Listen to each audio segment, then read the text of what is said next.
Hello বন্ধুরা, এই দেখো দেখতে পাচ্ছ এটা কি?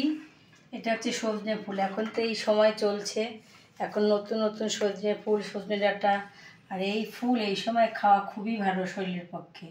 তাই জন্য ফুল নিয়ে এসেছি। এটা দিয়ে বড়া করেও খাওয়া যায়, আবার ভেজেও খাওয়া যায়, আবার অনেকে সর্ষে বাটাতে চচ্চড়ি করে। তা আমি ভেবেছি বড়া করব, কারণ বড়াটাই আমার খুব ভালো লাগে।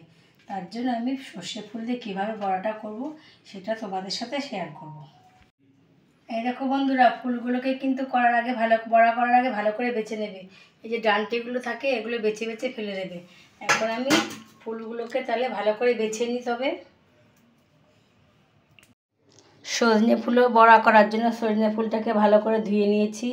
এবার এর মধ্যে দিয়ে দেবো একটু নুন, একটু হলুদ, একটু মিষ্টি, আর দিয়ে দেবো একটু লঙ্কার কুচি, আর দেবো একটু ময়দা আর একটু চালের গুঁড়ো দিয়ে আমি এবার ভালো করে মেখে নেব। বেশি জল দেব না, অল্প সামান্য জল দিয়ে একটু শুকনো শুকনো করে মেখে নেব।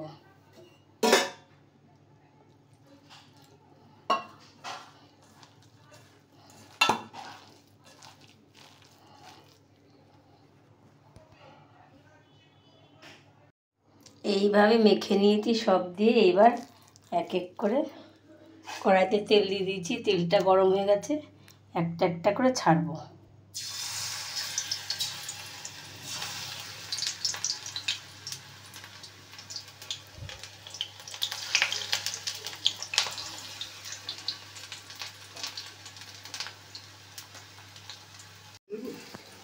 এইভাবে বড়াগুলোকে এক পাশ হয়ে গেছে, আর এক পাশ এইভাবে উল্টে দেবো। এইভাবে একে একে বড়াগুলোকে ভেজে নিলাম।